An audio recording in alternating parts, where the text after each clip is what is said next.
especial y casi que de emergencia, porque resulta que la semana pasada el país como que explotó, el país de nosotras, explotó en rabia, en angustia, en desesperación, también en miedo, eh, pero también explotó en muchas cosas muy buenas. A nosotras pues nos parece que marchar es definitivamente... eh, es como la democracia pura, cuando la gente sale a expresar su inconformidad y no lo puede hacer en las urnas porque pues todos sabemos que los votos definitivamente no han demostrado ser la cosa más democrática del mundo.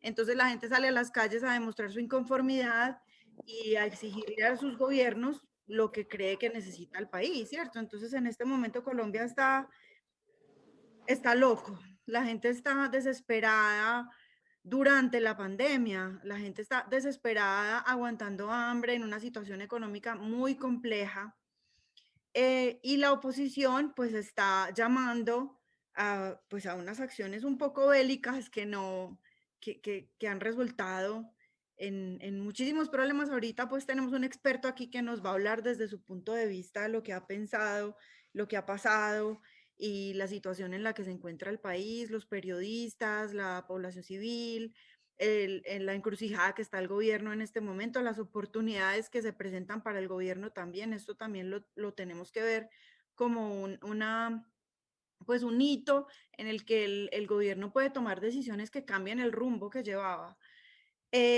Primero que todo, déjenme saludarlas, mis incómodas hermosas, qué rico verlas. Yo sé que las dos han tenido más de una conversación incómoda esta semana, Mm. muy desgastante, muy tenso el tema.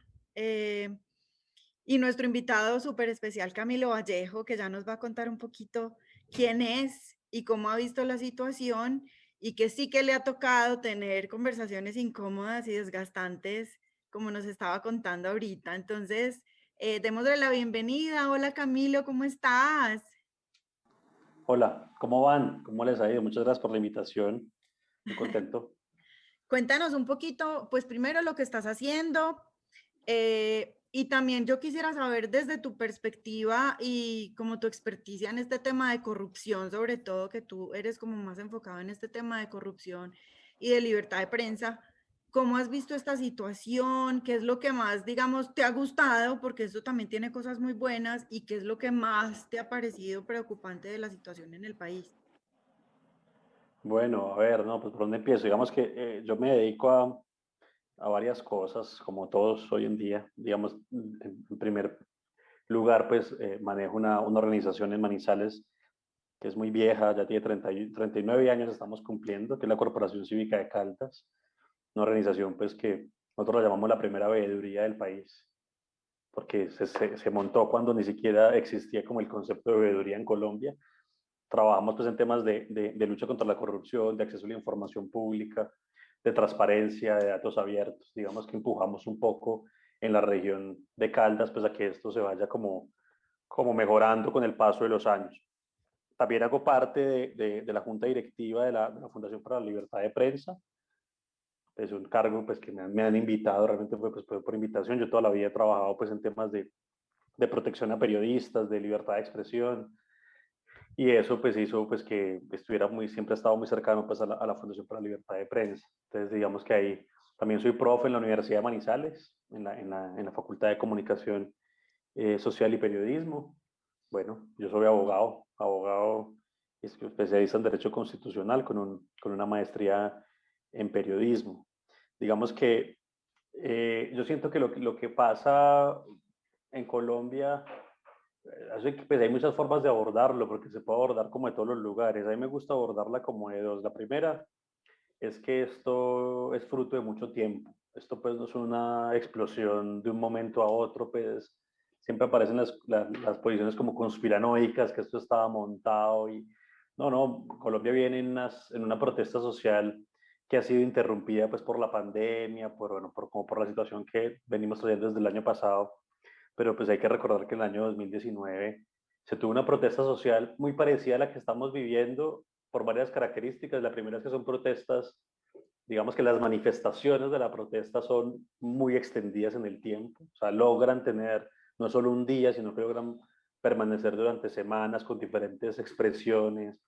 Y eso hace pues que pues tuvimos las del septiembre del año pasado, sobre todo pues sobre todo en Bogotá, donde fue muy fuerte, y esta pues que ha sido ya un poco más nacional y, bueno, y también pues, yo incluso creo que mucho más regional es decir, más por fuera de Bogotá lo que vivíamos en las otras dos anteriores. Entonces yo creo que esto es parte de una protesta que venía hace rato, hay un malestar en la ciudadanía y eso pues uno no lo puede desconocer. Yo creo que el error que ha cometido el gobierno, bueno, y los sectores, yo digo pues como los sectores civiles más institucionalizados, como los gremios, los medios, bueno, como que han intentado subestimar eso, digamos como que se pensó que era una protesta más y cada año que reaparece pues va con más fuerza.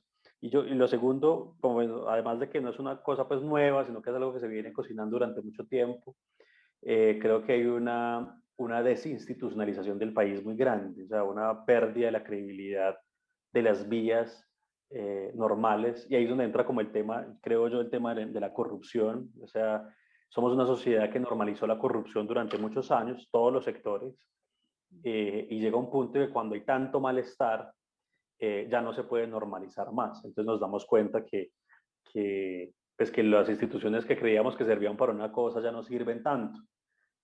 Y además, pues a eso sumarle pues el desprestigio, ¿no? Entonces el desprestigio del presidente, el desprestigio de los alcaldes y gobernadores locales, el desprestigio de la política, el desprestigio de los partidos, y bueno, y todos los canales cerrados por la misma corrupción, entidades de control, pues lo que llamamos de bolsillo del gobierno, que no es, yo no creo que sea nuevo del presidente Duque, también con Santos lo veíamos, una Procuraduría General que no sirve para lo que nos dicen que sirve, una Fiscalía General que no sirve para lo que nos dicen que sirve. Entonces, finalmente, eso está inventado hace muchísimos años, hace muchos siglos, y es que cuando las instituciones no sirven, pues queda la calle, la protesta, la movilización popular, digamos, ahí vuelve a aparecer esa idea de pueblo que está tan a la base de la democracia que nosotros nos convencimos, no sé por qué, en qué punto falló y nos convencimos que democracia era salir a votar. Y no, el pueblo es esto realmente, y eso es lo que le tenían miedo. Pues es decir, Aristóteles y Platón eran grandes enemigos de la democracia, y a eso era lo que le tenían miedo justamente. Entonces, eso pues lo que está sucediendo finalmente pues hace parte pues también de una lucha política que quizás se nos queda tiempo, hay que poner también como otra forma de agarrarlas como en perspectiva regional, ¿no? Digamos, de regional me refiero al continente, ¿no? Que se viene pues manifestando en muchos países y que pues por cosas también comunes que van teniendo un país latinoamericano junto al otro. A mí siempre me gusta abordar los temas desde el punto de vista histórico, pues como que es lo que a mí me gusta.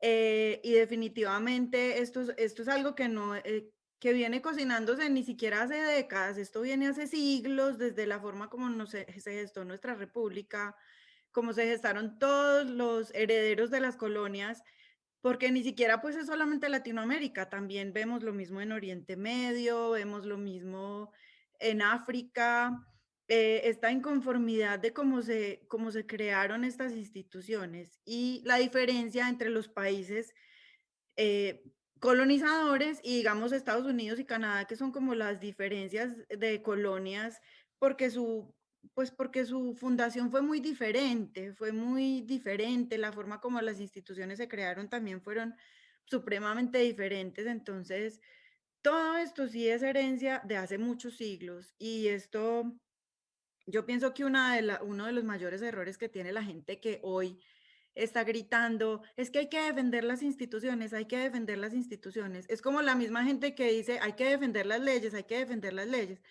Pues precisamente esto cambia, o sea, los tiempos cambian, la gente cambia, las necesidades cambian. Nuestro concepto de mundo tiene que cambiar y las instituciones tienen que modernizarse. Yo no digo que haya que hacer un revolcón total o una constituyente o nada así drástico, pero la mentalidad de la gente en cuanto a la institucionalidad del país es muy antigua y es muy, pues es como muy fija. Y creo que la gente tiene que entender que las instituciones tienen que trabajar para la gente. Nosotros no podemos seguir viviendo en países donde nos desgastamos viviendo nosotros para las instituciones, como para ese concepto de patria tan, como que no es tan claro. Y yo pienso que la gente tiene que empezar a cambiar esas ideas como tan, sí, tan conservadores de lo que es la institucionalidad. Bueno, eh, quiero saludar a Fran primero, nuestra incómoda, que yo sé que ha tenido un poco de angustias esta semana, porque no ha sabido como bien abordar el tema con mucha gente, así como todos nosotros, sin lastimar sentimientos y sin lastimarse a ella misma. Eh, yo sé que te ha sacado canas este tema, ¿cierto? No solo la preocupación pues del futuro del país, sino la preocupación a veces de las relaciones que tenemos con la demás gente, ¿cierto? Pues uno se preocupa por Bueno, el futuro de las amistades, ¿será que yo sí soy capaz de sostener esta amistad? primero que todo saludarlos, qué rico estar aquí con ustedes, me estaban haciendo mucha falta. Mis incómodas hermosas y Camilo, qué rico tenerte aquí, un invitado súper especial para este tema como tan complicado, que es hablarlo en Colombia, porque como Diani dice, digamos una de mis mayores torturas la semana pasada es no poder hablar. Es, y es que estamos en una realidad que se me hace muy complicada porque estamos tan polarizados y tan dueños de la verdad absoluta que lastimosamente las relaciones personales se ven afectados por expresar abiertamente lo que uno piensa de política o de economía o de una marcha, si está de acuerdo o no está de acuerdo con la marcha, si está de acuerdo o no de acuerdo con las protestas, porque hemos llegado a unos puntos en que todo el que no esté de acuerdo con el presidente es de izquierda, que eso me parece muy particular. Eso, digamos, es una de las cosas que más particular me parece. O sea, ¿usted es blanco o es negro? No existe ni un solo gris en la mitad. Entonces, una de las cosas que a mí más me ha interesado es entender un poco más allá qué es lo que está pasando. Obviamente he tratado de hacerlo por mi propia cuenta, pero que la gente también trate de oír diferentes posiciones sin que las relaciones personales se vayan al trasto. Porque es que hace mucho tiempo en Colombia no podemos conversar. Y yo no pienso siquiera que sea Colombia. Hace mucho tiempo nos estamos polarizando en todos los países y ya no podemos conversar. O sea, uno solo puede conversar con quienes piensan exactamente igual a uno, porque si no, no cabe el diálogo. Esta mañana vi en Instagram una niña que se llamaba Analistas, publicó unos segmentos de video de una persona que estaba hablando del diálogo y hablaba de si usted solo habla con gente que piense exactamente igual a usted, pues más se parcializa, ¿cierto? Y que el diálogo era como el fuego, que si es muy grande te quema, pero si es muy leve se extingue. Entonces, y que hay que saber darle el punto en la mitad. Y yo pienso que esta conversación en lo que más nos va a enriquecer es en darnos datos específicos de qué es lo que está pasando, porque tengo muchas personas repitiendo simplemente frases de lo que oyen del gobierno o repitiendo frases de lo que oyen de los protestantes, porque pues obviamente hay de los dos lados, pero no una posición crítica, que es lo que me parece a mí que deberíamos tener. Y obviamente para mí el objetivo es abrir la puerta al diálogo. O sea, tú piensas una cosa, yo pienso otra y está perfecto. O sea, no tenemos que dejar de ser amigos, no tenemos que meternos en pasiones. Se vuelve difícil porque obviamente cada uno es apasionado con lo que piensa, pero qué rico que podamos dialogar. Sí, yo pienso que uno de los temas claves de la falta de diálogo es las posiciones con las que hemos sido criados. Tiene mucho más que ver que con la personalidad y con unos conceptos que nos metieron desde chiquitos, y digamos, yo estoy hablando desde el privilegio, obviamente, unos conceptos que nos metieron desde chiquitos, em, de obediencia, de patria, de queja, o sea, no se queje. Yo me acuerdo cuando yo estaba en la universidad o terminando el colegio que hubo tantos paros en las universidades. Me acuerdo mucho porque la mayoría de los amigos ya estaban en la universidad y algunos estaban en universidad pública y eso se volvió pues el tema. Es que muchos vagos, porque es que yo pensaba así. O sea, yo pensaba así, pues esa es la esperanza de que todos podemos cambiar. Yo era así, yo decía muchos vagos, pues además que yo era, pues yo era muy de derecha, porque es que a mí me tocó la guerrilla, a mí me tocó secuestro, a mí me tocó asesinato al frente mío. Yo era muy cerrada a lo que podría ser un país eh, plural. Entonces yo decía, muchos vagos no dejan estudiar, no dejan trabajar, en vez de aportar, en vez de salir, en vez de salir a trabajar, ¿qué es esta bobada? Porque se quejan, la gente quiere todo gratis. Y hoy, 20 años después, yo oigo lo mismo, pues oigo las mismas cosas y yo digo, Dios mío, yo llevo 20 años estudiando, experimentando, conociendo, leyendo y todas esas experiencias han cambiado mi forma de pensar. Totalmente, totalmente. Y hay gente que sigue pensando exactamente igual. Entonces yo pienso que tiene mucho que ver con las conversaciones que tenemos en la casa y con que nuestros papás son de una generación que, pues que sí estaba muy, yo pues afortunadamente tenía un papá que Camilo lo conoció, un papá muy liberal, un papá que era muy estudiado y que leía mucho, Milo también, porque además eran compañeros de la U y boleaban piedra juntos. Personas sienten como que el que piensa diferente es un traidor a la patria, es un traidor a las instituciones, un traidor a la policía, al ejército que nos defienden y trabajan por nosotros. Y eso me parece que se ha vuelto una excusa para atacar estas marchas. Pero bueno, yo quisiera saber qué piensa Camilo sobre este tema de la obediencia y sobre lo que realmente tenemos que aprender de las obligaciones del gobierno. Sí, no, digamos que me gusta la pregunta, pero antes quiero hacer como un comentario como sobre esa dificultad del diálogo, que quizás tenga que ver como con esa forma en la que decimos que fuimos criados y educados, ¿no? Yo siento que hay como, como tres cosas y además muy de la región nuestra. Creo que con mayor razón los caldenses y manizaleños sufrimos de eso, aunque creo que es algo que podríamos hablar en términos nacionales. El primero es que es cuando aparecen estas discusiones que son tan fuertes en política, o sea, por fuertes no me refiero ni siquiera todavía a la violencia, me refiero a que es como política descarnada, o sea, no hay vocerías, no hay filtros, no hay, entonces digamos, eso al colombiano y al caldense le suele doler mucho, primero porque nosotros, yo creo que somos una generación, bueno, nuestros papás también, con duelo sin resolver. Entonces, todo el mundo habla desde el dolor, desde el miedo, desde, ¿cierto? Pues cuando uno se le muere un familiar, pues esa es la importancia del duelo, ¿no? De poder hacerle duelo y un poco racionalizar el dolor y encontrarle un espacio.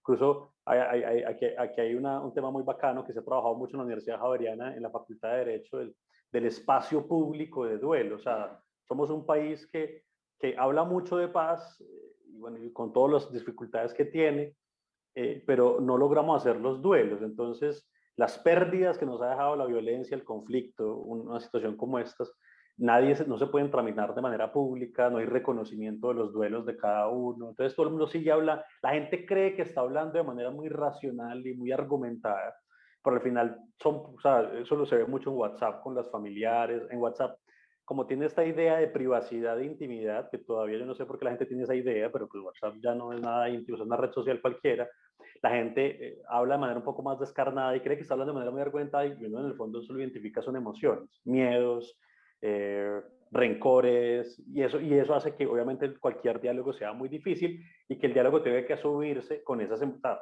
Tampoco es decir, no, es que quiten las emociones y hablamos con argumentos. Eso pues no va a pasar, eso es una ficción. Entonces hay que intentar construir diálogos donde se pongan las emociones todo como encima. En eso yo creo que la Comisión de la Verdad en Colombia viene avanzando mucho como en esa idea de que aquí, además de contar la verdad, hay que ayudarnos a hacer duelo entre todos. Entonces eso pasa.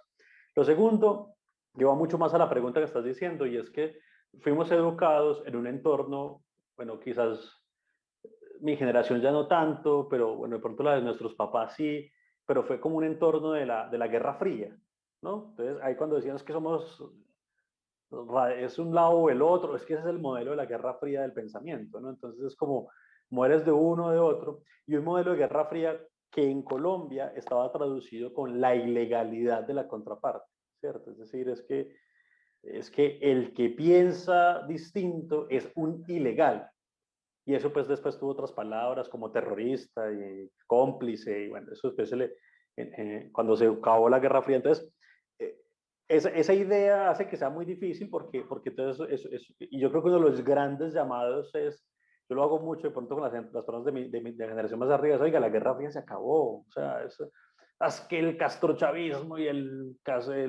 petrismo viene con el socialismo, venga, o sea, ni siquiera los comunismos tienen como una sola forma de ser, ¿cierto? Sino irse a China, pues, y comparar China con Corea del Norte y son cosas totalmente distintas. O sea, eso es mucho más complejo que ese plan como en dos frentes. Pero además, con un aliciente en la Guerra Fría y es la creencia, que eso sí ya es más de nuestra generación, de que cuando se acabó la Guerra Fría ya no hay ideologías, ¿cierto? Ya solo quedó una. Es solo una, ya solo hay una forma de ver lo público y el Estado y la obediencia y solo una forma. Y lo que todo el tiempo nos recuerda estos entornos pues de efervescencia popular es que, oiga, no hay una sola, o sea, por más que la Guerra Fría se haya acabado, no quiere decir que quien triunfó en la Guerra Fría, como nosotros lo vemos de este lado, pues es la única forma de ser, ¿cierto? Y eso, digamos, también dificulta mucho, porque entonces nos hacemos como muy a la idea de salirnos un poco del molde que nos han dicho, que es que el gobierno, es que la mejor forma de hacer democracia es salir a votar. Sí, no. Sí, no, porque pues, o sea, eso está revaluado hace muchos años en el mundo. O sea, las democracias es también tener sistemas de medios fuertes, periodistas protegidos, también es tener espacios de protesta popular, tener un derecho de petición potente, o sea, eso también es democracia. Entonces, y entonces empieza a salir del molde y entonces empieza a recordarle que esto no solo funciona así. Pero lo otro que es muy grave, y yo sé que nosotros los que estamos hablando aquí, que también caemos mucho error, y es entregarle la voz a los expertos, ¿cierto? Entonces, esto es de expertos, ¿no? Esto es de grandes economistas. Es que la tributaria solo lo pueden hablar los grandes economistas y las universidades, y lo que nos recuerda a situaciones como estas es que no, es que la gente habla desde su intuición, desde el prejuicio, desde el desconocimiento seguramente también, ¿cierto? Y los expertos son como intentando, y ustedes se fijan esta semana, los expertos son, o sea, nos vemos, para meterse uno ahí, nos vemos chiquiticos, o sea, en esta situación todos nos vemos como, o sea, ustedes van, o sea, hasta el mismo pobre Alejandro Gaviria, que es como nuestro rockstar de la experticia, de la tecnocracia, ¿no? Le han dado durísimo porque ya la gente le vale cinco que le citen un libro, que le citen un modelo económico, porque en este contexto. Entonces, y es una forma de descalificar al otro, no es que como tú no eres experto, entonces no hay diálogo, no hay diálogo, entonces te desconozco, te deslegitimo. Entonces, en eso, yo creo que eso hace que sea muy difícil entrar como en discusiones sobre el Estado, como de qué debería hacer el presidente, cuáles son las funciones. Eh, pues lo que yo siento es que acá lo que hay que volver es como y la filosofía política nos lo ha enseñado, a valores muy básicos. O sea, esto no es de grandes experticias ni de grandes modelos. Y eso es lo que intentan esos espacios de diálogo con el comité de paro. Yo tuve la oportunidad de participar aquí en los de Caldas la semana pasada. Nada, es el respeto. Entonces no el respeto dicho a la ligera en un chat de WhatsApp, no, el respeto es que yo reconozco que el otro tiene la capacidad de crear un país en el que cree, que tiene la capacidad de decir lo que dice, que no tengo cómo deslegitimarlo. Y eso pues, digo la filosofía política porque nos está hablando de eso, porque hay una que me encanta a mí que es Chantal Mouffe, que es profesora de filosofía en Inglaterra. O sea, como que nos dice, oiga, hay que reconocer al otro y nos vamos a seguir en un disenso permanente y salirnos de la idea de que la democracia es el consenso. Y el consenso es más bien lo menor del gran disenso en el que tenemos que estar acostumbrados, pero nosotros el disenso en un país como Colombia lo resolvemos pues a los. Así lo hemos, o sea, ese es el statu quo, o sea, el statu quo es resolver las cosas a los tiros. Entonces yo creo que en eso hay que pensarlo muy bien, como en esa forma en la que establecemos diálogos. Sí, eso me parece de lo más bonito que yo he oído y es algo que nosotras siempre estamos fomentando, es, oiga, siéntese a conversar, es irse a lo básico, porque nosotros se nos olvida que todos, independientemente de la clase social, independientemente de la raza, independientemente del lugar donde crecimos, todos somos humanos con miedos, con sueños, con ambiciones, con preocupaciones y casi todas son las mismas.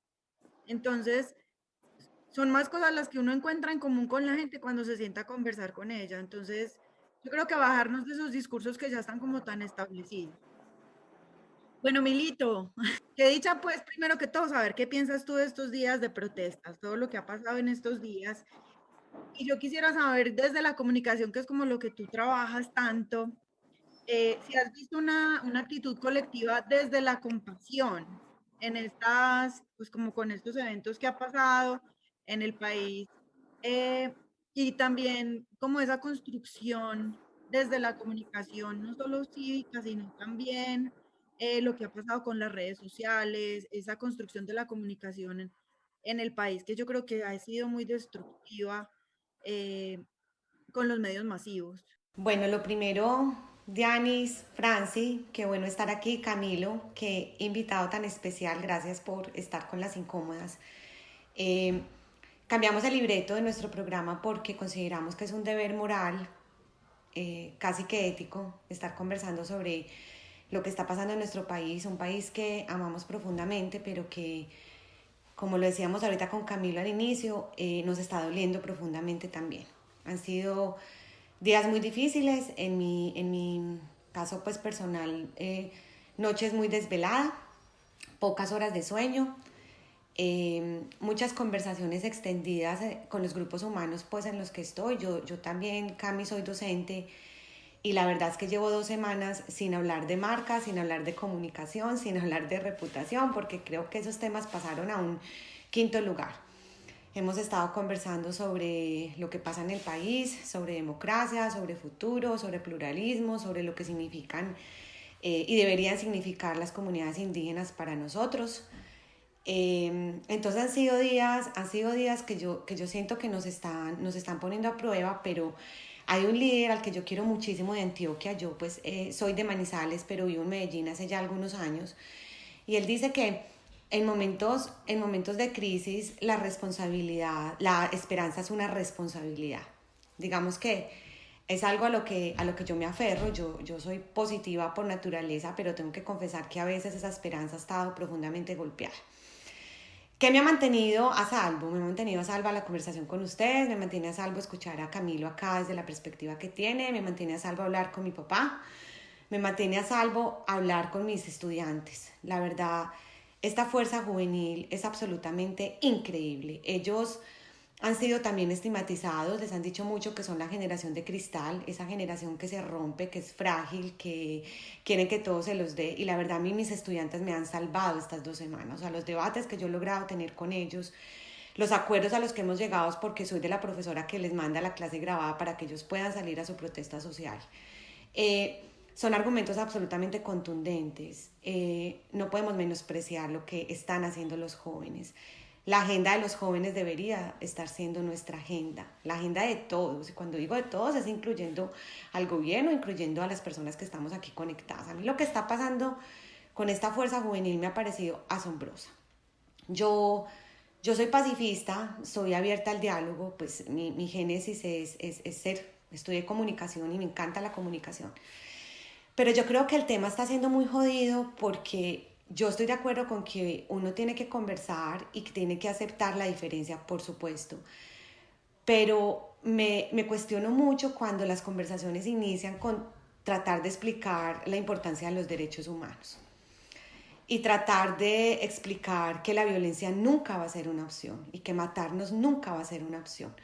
Tratar de explicar que el uso desmedido de la fuerza por parte de una institución que nos debería proteger no debería ser aceptado.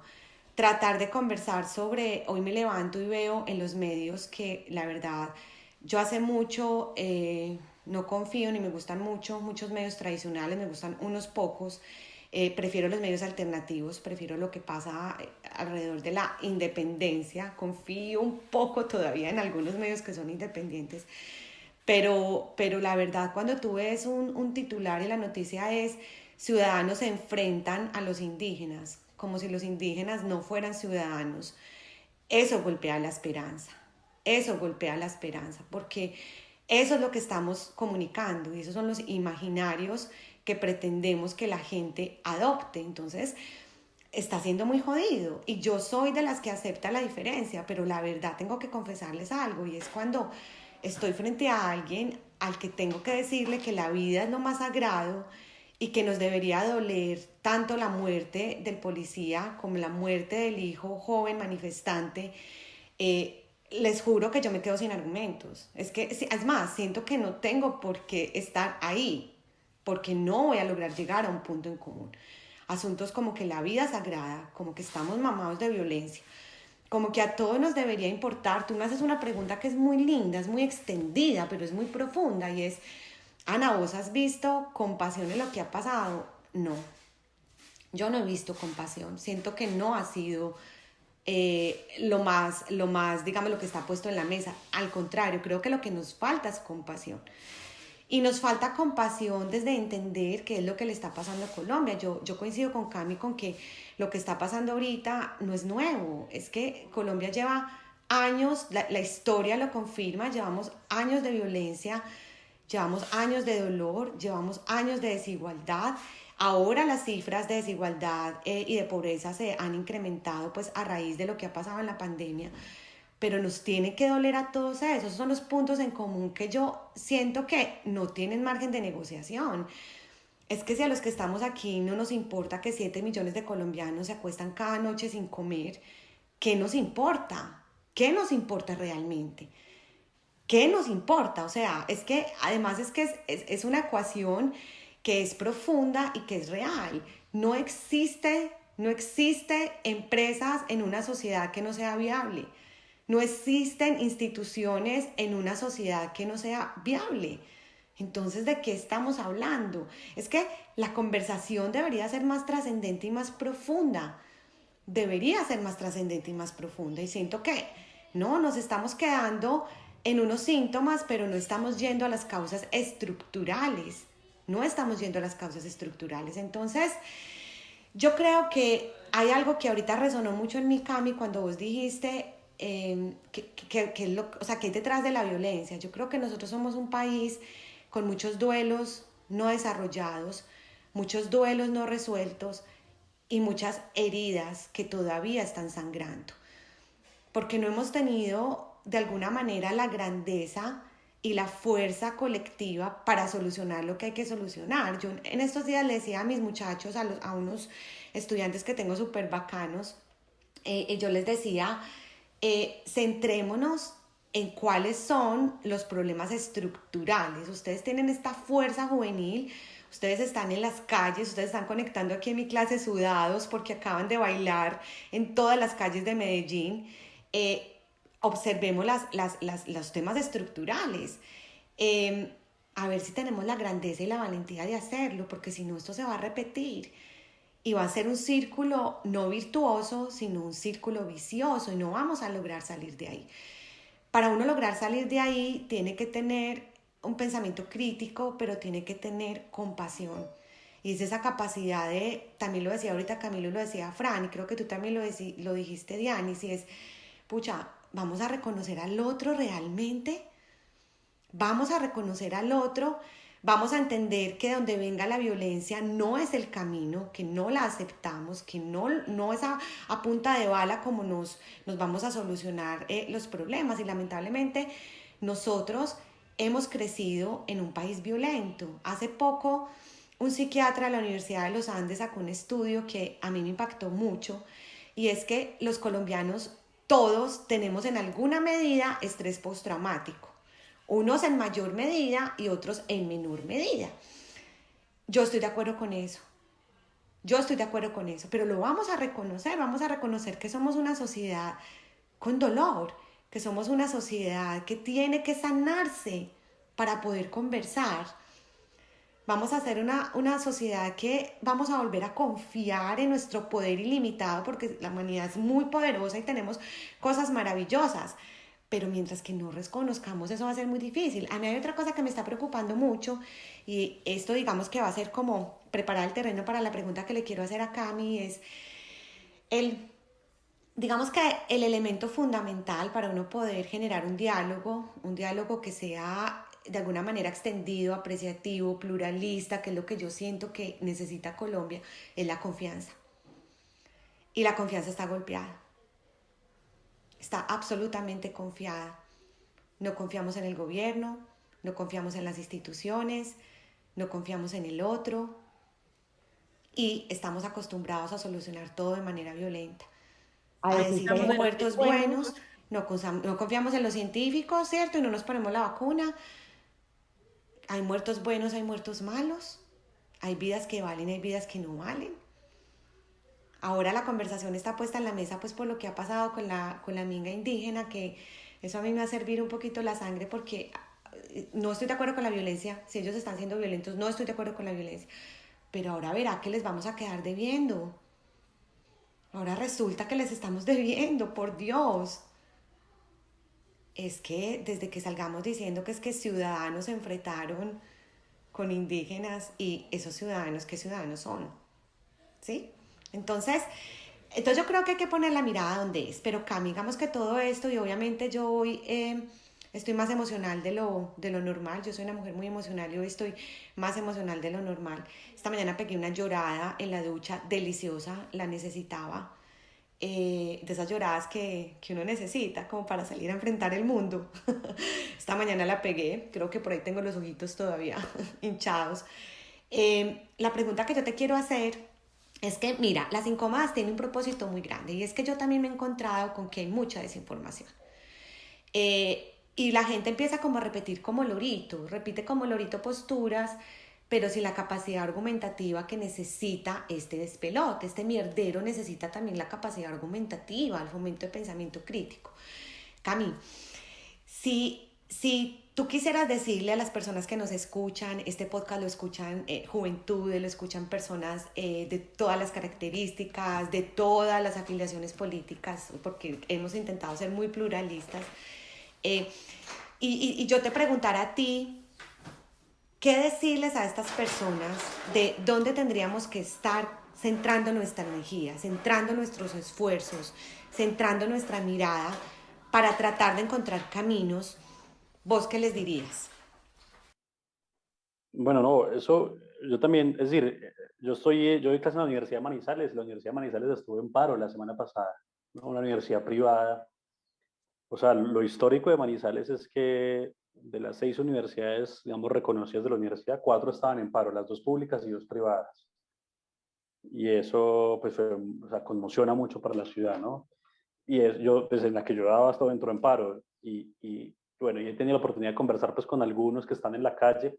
Además, muchos se han puesto también la camiseta como periodistas, no tanto como manifestantes, sino salir a cubrir la protesta, que ya tiene que ver con esa segunda. Y entonces eso, a mí como en esas dos preguntas, la primera la confianza y la segunda la información. Ahora, yo creo que en la confianza, yo soy un convencido ahora que les hablaba de Chantal Mouffe, pues eso pues como para recomendar autores y eso de una vez, que yo sé que a ustedes les gusta leer y las personas que las ven también. Chantal Mouffe tiene algo muy reconocido ya en filosofía política, que es el modelo agonista, o sea, salir del antagonismo al agonismo, ¿sí? Y eso es una cosa muy linda y es la idea de, digamos, que el antagonismo es el que está planteado entre amigo y enemigo, ¿no? Entonces, como esta pregunta que estamos haciendo, no, la idea es eliminar al otro. Y el agonismo tiene una cosa muy bonita y es la convicción profunda de que el disenso, y ahora que se llaman las incómodas, y la incomodidad en democracia es permanente. O sea, la democracia nunca nos va a permitir estar perfectamente cómodos, ¿cierto? Yo siento, por ejemplo, que al sector productivo en Colombia le ha faltado un poco de ese reconocimiento, ¿cierto? A veces cuando salen, pues yo también converso mucho con los líderes gremiales, pues parte de los gremios son los que financian la corporación cívica, y digamos que hay unos, no todos, hay unos líderes que a veces les cuesta, o sea, que tienen como la utopía de que esto es mantener los negocios marchando mientras el país está destruido, ¿cierto? Y yo creo que ese ha sido el gran trauma colombiano, es que Colombia ha tenido sus máximos niveles de desarrollo y sus máximos niveles de riqueza en la guerra absoluta. O sea, Colombia encontró que el modelo de la guerra es negocio, ¿sí? O sea, podemos producir riqueza en la mitad de la guerra. Y eso es una cosa que tenemos que... Entonces, pareciera ser que hacer la paz y salir de la violencia va a tener que incomodarnos un poquito en lo económico. Y entonces hay gente que no está dispuesta, ¿cierto? Es como no. Y entonces, esa idea que tiene como el agonismo es, venga, eso es el disenso permanente, que el disenso es incómodo porque es estarnos en discusión, pero con el reconocimiento de todos, ¿cierto? Ella habla de una idea bueno, como que casi que la constitución, lo que nos une, ¿sí? Es todos tenemos la posibilidad de participar, de interpretar la constitución a nuestra manera, de usar las instituciones, de, bueno, lo que sea. Digamos que como que cada uno, yo eso lo comparo mucho alguna vez cuando le pusieron la bomba a Fernando Londoño Hoyos en Bogotá, al carro, si ustedes se acuerdan. A mí no se me olvida en la columna de Ricardo Silva de ese viernes, eh, se me olvida el nombre, cómo se llamaba esa columna, pero me acuerdo que tenía una frase fabulosa que decía, Colombia es un país que necesita aprender a insultarse en paz.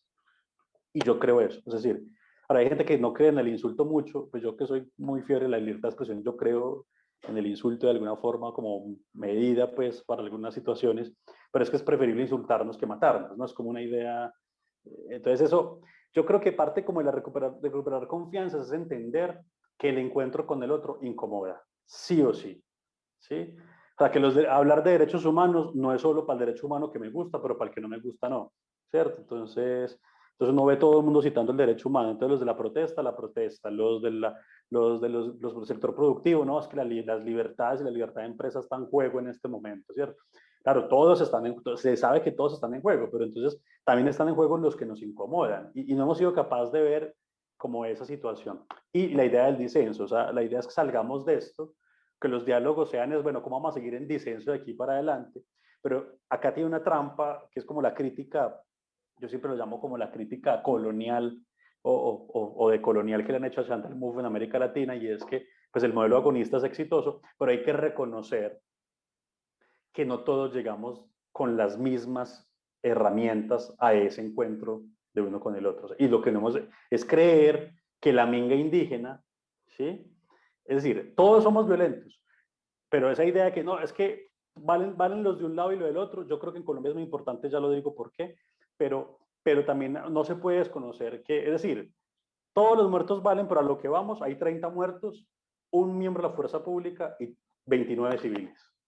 Eso habla que hay una asimetría. O sea, que ni siquiera la violencia es simétrica. O sea, no es la misma violencia que puede ejercer la minga indígena que la que pueden ejercer carros blindados con minibusi, ¿cierto? No es lo mismo la piedra del manifestante que el revólver del policía. O sea, entonces tendemos a hacer como asimetrías y nos fallan un poquito porque cuando vamos allá a entrar de fondo, lo que nos tendríamos que tener es modelos agonistas donde digamos, bueno, hey, nadie violencia, pero también pongamos simétricas las cosas, ¿cierto? Entonces la minga indígena dice, venga, es que nosotros seguimos con una deuda histórica, ustedes quieren que nosotros vayamos y hablemos y no tenemos país, no tenemos plata para el transporte. Sí, es que no tenemos, o sea, vengan a la reunión al comité del paro y hay gente que no tiene plata para llegar a la reunión, ¿cierto? Y el resto vamos llegando en el carro particular, en el sistema de transporte público, en avión. Entonces, son cosas muy sutiles que hacen que aquí las conversaciones no sean simétricas. Y eso, para el que está padeciendo la asimetría, la desigualdad, pues no, nunca va a haber confianza, pues porque me están diciendo, no, pero ¿por qué? Participe, hágase elegir. Entonces yo siempre digo, no, pues participe en las próximas elecciones, como si esto fuera simétrico. Y todos sabemos cómo se comportan las elecciones, y todos sabemos a los indígenas cómo dan elecciones, a los estudiantes, y a los negros, y a los campesinos. Entonces, eh, creo que, creo que parte de la confianza es como reconocer esas tres cosas, que nos vamos a incomodar, que va a haber un disenso, y que no todos estamos llegando en iguales condiciones a conversar. ¿Cierto? Hay unos que llegan en camionetas con minibusi y hay otros que llegan con palos y con su fuerza corporal, de lo que sea, y palos y piedras, ¿cierto? Entonces, hay que deshacernos de la violencia y llegar a esto como una forma. En eso yo creo que la violencia en Colombia, o sea, esto es súper impopular lo que va a decir, pero ojalá me lo interprete. A ver, la protesta siempre es violenta, no tiene cómo no ser violenta, o sea, cerrar pacíficamente una avenida genera malestar, genera impacto de derechos, las ambulancias no pueden pasar, es decir, como en términos muy abstractos de lo que es la violencia, siempre va a ser muy violento, rayar una pared con un graffiti, eso es violento, o sea, eso no deja de ser violencia. Uno entra en el juego de la política, o sea, el Estado, precisamente el Estado de Hobbes, ¿no? Está mirando, bueno, hasta qué punto la violencia puede ser y no ser. Entonces ustedes ven culturas, por ejemplo, en Chile, los manifestantes incendiaron todo un edificio y la gente aplaudía. Y con el incendio de ese edificio se cambió, se promovió fue el símbolo de la manifestación en Chile para cambiar la constitución, ¿cierto?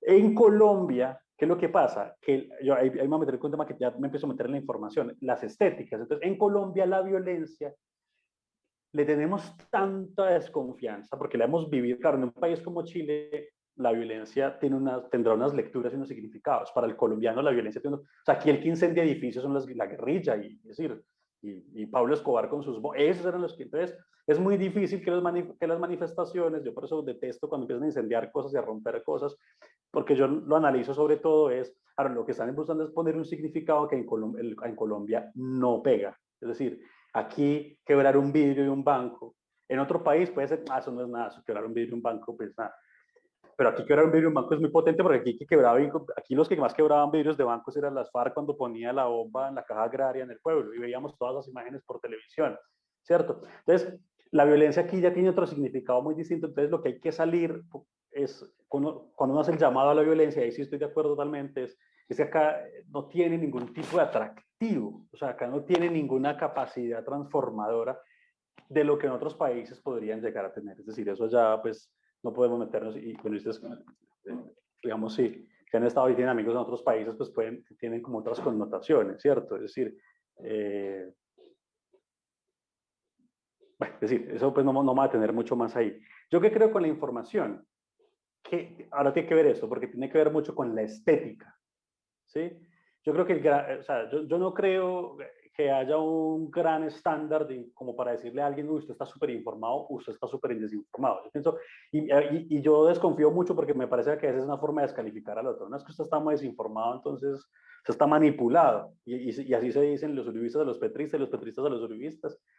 Y a mí me parece chistoso porque seguimos hablando de petrismo y uribismo y lo que está pasando en la calle no tiene nada que ver con eso. O sea, cuando uno habla con los estudiantes, Petro y Uribe es más, para ellos Uribe, o sea, piensen que tenemos estudiantes que nacieron en el primer año de gobierno de Uribe, ¿sí? Para ellos Uribe es como un museo, o sea, es como una cosa, no es lo que para nosotros significa Uribe, para ellos Uribe es como una cosa ahí, ¿cierto? Cuando Petro fue alcalde de Bogotá. Entonces, yo lo que sí siento es que estamos fallando mucho en las estéticas al informar. Es decir, lo que pasa es que las noticias falsas son estéticamente muy llamativas, tienen una gran capacidad de llegar a la gente y que la gente las crea. Y las noticias superestructuradas, institucionales, ¿cierto? La silla vacía, ¿cierto? Entonces, 5 páginas de Word en un análisis bellísimo, nadie lo lee, ¿cierto? O sea, pero claro, la noticia, esta semana, estos días hablábamos con uno de los editores del Espacio, y le preguntábamos con Alejandro Samper en Líneas Extras si él creía que el espacio hoy tendría futuro y él dijo que no, que el espacio hoy perdería lectores porque hoy los grandes competidores del espacio son los noticieros de televisión, Caracol y RCN. Sí, o sea, el periodismo amarillista está en televisión porque esos informativos aprendieron de las estéticas. Claro, la televisión lleva muy rápidamente las estéticas. Y esas juventudes pues están pensando en estéticas muy distintas. Entonces, las estéticas sindicales tampoco les atraen, las estéticas oficiales tampoco les atraen, las de los grandes medios muy poquito. Y yo siento que yo lo que más que recomendación a la gente cómo consumir información, parte de la que siempre digo es, yo, por ejemplo, incluso en redes digo, métase al hashtag de los uribistas. Métase el hashtag, o sea, salga de las burbujas que crean las redes sociales. Esa es la mejor opción. Si yo lo hago a veces por pura, no sé si por masoquismo o lo que sea, digamos como las tendencias que uno no está de acuerdo, meterse y decir, oiga, ¿qué están diciendo? Porque tendemos la idea de que todo está a favor nuestro cuando simplemente estamos metidos en una burbuja en redes, que el algoritmo nos está mostrando solo quien el algoritmo sabe que a nosotros nos va a gustar. Pero yo creo que la gran es para quien está produciendo información. Nos faltan estéticas, ¿cierto? Nos faltan, yo creo que las instituciones hoy se están metiendo mucho, pues vi la campaña del Intergremial de Antioquia, vi la campaña de la Cámara de Comercio de Manizales, salgamos campaña, ¿cierto? En ese momento a lo mejor más que competir por información, intentamos competir con temas atractivos que bajen el ambiente, bueno, en fin, no sé, yo diría por ahí. Me encantó, Milito, que trajeras como a colación el tema de los indígenas en el país. Y pues también las comunidades afrodescendientes, a mí me parece que están metidas ahí como en el mismo grupo de no ciudadanos. Y pienso, yo soy muy crítica del sistema educativo en Colombia porque nos están tratando de vender una idea educativa que nos va a hacer más competitivos, pero en realidad no nos está enseñando a conocernos ni como humanos ni como colombianos. A mí pues me apasiona la historia, entonces yo todo lo que yo veo en la realidad del país lo contextualizo con nuestra historia, y a mí me parece que la historia que enseñan en los colegios es horrible. Yo no sé qué tanto ha cambiado desde que yo salí del colegio, que fue hace unos añitos. Pero yo estudié en un colegio supremamente privilegiado, en donde estoy segura que a los profesores les prohibían hablar de muchos temas. Em, Me acordaba mucho de eso cuando una amiga mía estaba criticando que hayan tumbado la estatua de Sebastián de Belalcázar en Cali, y yo le decía, pero es que tú sabes lo que esa estatua representa para tanta gente. Y decía, no, pero eso es la historia de Colombia. Ellos fueron los que construyeron nuestra patria, ¿qué tiene que ver? Y fue la misma discusión que tuve en Estados Unidos el año pasado, cuando empezaron a tumbar las estatuas de la Confederación. Porque la gente tiene esas estatuas como en el alma, como esa es nuestra historia, es que Cristóbal Colón, es que... Y en realidad, pues esa es la historia que nos contaron, porque la historia la cuentan los vencedores, pero eso no son los hechos. Una cosa es la historia y otra cosa es los hechos. Y la gente que participó en esa historia también son los indígenas y también son los afrodescendientes. Todos construimos el país que tenemos hoy y sin embargo seguimos con ese discurso de unos son más ciudadanos que otros, ¿cierto? A mí me parece que, a mí me da mucha rabia cuando dicen que los indígenas en Colombia son violentos, porque los indígenas en Colombia, como en toda Latinoamérica, pues eso fue una criminalidad horrible lo que hicieron los españoles en América cuando llegaron. Cuando llegaron a Colombia, lo que era en esa época, pues Colombia, había casi 6 millones de indígenas solo en nuestro país, y a los 50 años había 1.200.000. O sea, el exterminio fue una cosa brutal, y los que quedaron casi que eran casi todas mujeres, porque los hombres llegaron sin mujeres y las utilizaban a ellas como, pues, ¿cierto? Entonces, eh, por eso nuestro país está hecho más que todo de mestizos, porque el mestizaje de nuestro país fue supremamente violento. Entonces quedaron muy pocos indígenas en el país, a los cuales la corona los metió por allá y les dijo, ustedes, está bien, tomen pues esta tierra para que no se quejen. Tierras en donde no podían tener ganado, donde no podían producir la lana con las que hacían sus mantas, les alcanzaba para 3 maticas, pues, y muy generosa la corona, ¿cierto? Entonces, hoy en día seguimos pensando que deberían agradecer que les dimos tierra. Es que ellos no son productivos, es que ellos no sé qué. O sea, ¿por qué tenemos que obligar a la gente a vivir como nosotros vivimos? Ellos no viven como nosotros, no tienen las mismas costumbres, ellos no tienen por qué vivir en el mundo productivo y capitalista de nosotros, porque hay que imponer eso. O sea, todavía estamos en la colonia, todavía estamos evangelizando, todavía estamos en ese proceso. No, actualicémonos y reconozcamos. Yo pienso que lo primordial, cuando hablamos en el programa de racismo el año pasado, es reconocer los errores del pasado. Así eso no haya sido culpa mía, yo soy responsable por lo que pasó en el país hace 500 años. O sea, yo nací en el privilegio, yo tengo que hacer algo con mi privilegio. Y reconocer esa responsabilidad, yo pienso que es el primer paso para tener una conversación de tú a tú. Y otra cosa que me parece súper importante es que los indígenas nunca han dicho en Colombia, váyanse de acá, que esto es de nosotros.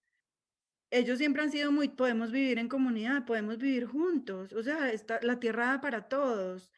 Entonces a mí me da mucha rabia cuando estigmatizan las comunidades indígenas y las comunidades afrodescendientes, que han sido las que pues han recibido demasiado palo económico en el país, como para que nosotros seamos tan HPs de seguirlos excluyendo en la construcción de un país donde ellos fueron los que pusieron los ladrillos. A mí eso que tú dijiste me pareció súper bonito. Dejemos de excluir a la gente, todos somos colombianos porque nacimos ahí, punto. La Constitución nos cubre a todos porque nacimos ahí, punto. Y desde otra parte más reciente de la historia, yo pienso que lo que hablaba ahora Camilo Vean, a mí me llamó mucho la atención cuando después de la crisis del 2008, Warren Buffett, que es uno de los megamillonarios de acá de Estados Unidos, salió y dijo, los gobiernos tienen que dejar de mimar tanto a los mega ricos. Y él es uno de los hombres más ricos del mundo. Porque cuando se tumbó el muro de Berlín, todos tuvimos la esperanza de que el capitalismo iba a ser la salvación, porque es que el comunismo era el diablo, ¿cierto? Y con la crisis del 2008 nos dimos cuenta que eso no fue así, que el capitalismo también nos falló, que el mercado libre no puede ser el que manda la parada en el mundo, porque ¿quiénes son los que se van a salvar siempre? Pues los bancos, las entidades financieras. En Colombia, ¿quién maneja la plata de los recursos de la salud? Las entidades financieras privadas. ¿Quién maneja las pensiones? Las entidades financieras privadas. Entonces, ellos son a los que el gobierno siempre va a proteger, ¿cierto? Y la ciudadanía pues no tiene como los beneficios que reciben estas grandes. Es que la gente cuando uno dice es que los ricos es que los pobres, no, la gente que lo rodea a uno es gente rica, pero no son los que se benefician. Porque es que si tú tienes una empresa de 100 empleados, tú no te estás beneficiando de las exenciones de impuestos. Y esta es una pregunta que yo le quiero hacer a Fran como experta en emprendimiento, es eh, ¿cuáles son como los retos más grandes que tienen que enfrentar los emprendedores y las pymes que tú crees que tienen que ser abordadas en las reformas fiscales? La reforma fiscal pues va a ser necesaria, pero ¿tú qué crees que se debe considerar para las pymes sobre todo y para los emprendedores? Digamos que este es el tema que a mí me apasiona. Yo vibro por los emprendedores. Los emprendedores en pandemia han sufrido una cosa absurda. Yo pienso que los empleados también, porque hay muchas personas que se quedaron sin trabajo y de ahí tú puedes encontrar tantos casos exitosos como casos de fracaso. Yo pienso que es el enfoque que se le da. Hay una cosa que es muy cruel en el emprendimiento, pero es si tú no eres capaz de crear una empresa que sea capaz de pagar impuestos y de pagarle a tus empleados lo legal y de, o sea, de ser legal, 100% legal, esa empresa no funciona, porque entonces no da, ¿cierto? Eso tiene todo de ancho y de largo y nos podíamos sentar aquí entonces a mirar qué se hace con el señor que tiene de la lechería y con los cerdos que no han podido pasar. Bueno, pero yo siento que esa no puede ser la discusión. La discusión hoy es yo siendo empresario, ¿pago impuestos tranquilo o pago impuestos tratando de no pagarlos? O sea, pago lo que menos hay que pagar. Porque entonces yo el sábado me senté con mi marido, los dos somos economistas, economistas retirados hace 1000 años, o sea, yo ya no me siento economista, yo pues entiendo los términos de arepa, pero pues de ahí en adelante que yo les puedo hacer un análisis macroeconómico, nada. Nos sentamos a discutir porque tenemos dos posiciones muy distintas y llegamos a la misma conclusión y es, yo, ¿por qué no pago impuestos? O sea, porque es que aquí las grandes empresas no pagan, los pequeños no pagan. Yo como persona natural pues trato de no pagar y ya pues poco es lo que no puedo pagar. ¿Por qué? Porque hay un tema de corrupción que es absolutamente infame en este país. Absolutamente infame. Corrupción desde la más grande hasta la más chiquita. Obviamente ahí Camilo pues tiene muchas cosas más que aportar que yo, pero cuando tú, por ejemplo, ves que los bancos pagan un porcentaje diminuto de impuestos de utilidades, en cambio una persona natural tiene que pagar el 35% de sus ingresos, me puedo estar equivocando en la cifra, pero es algo así alrededor, entonces uno dice, venga, o sea, ¿qué es lo que estamos haciendo? Y entonces tiran una reforma tributaria en post pandemia o en medio de la pandemia.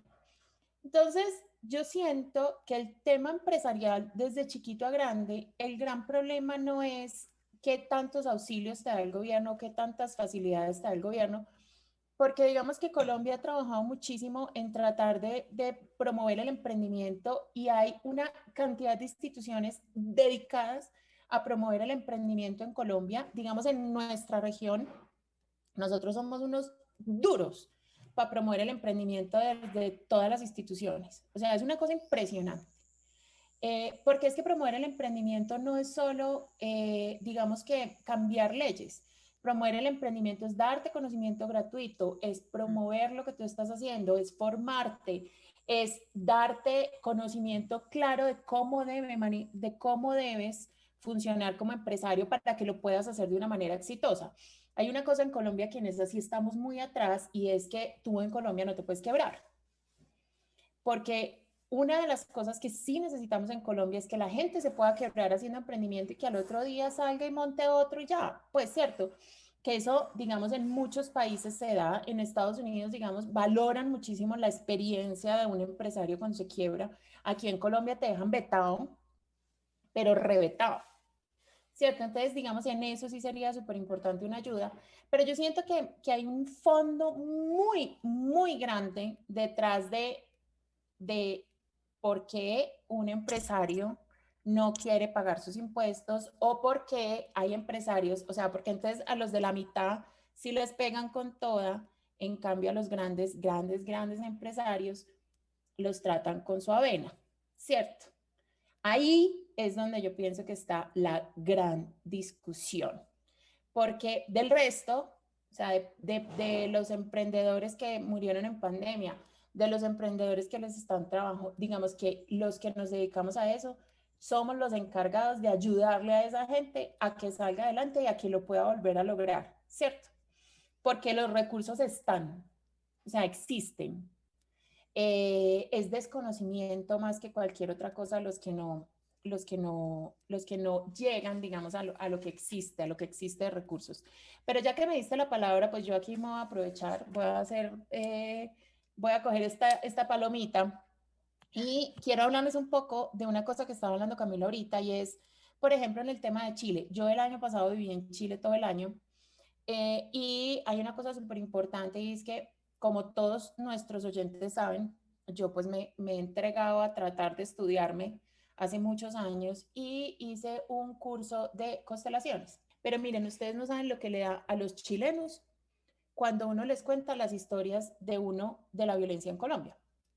Primero que todo, que a uno le hayan dado, pero además yo les contaba, pues la correa de mi mamá era la correa de trenza blanca, que además eso en Colombia no es tema, porque todos los papás tenían una correa para darle a todos.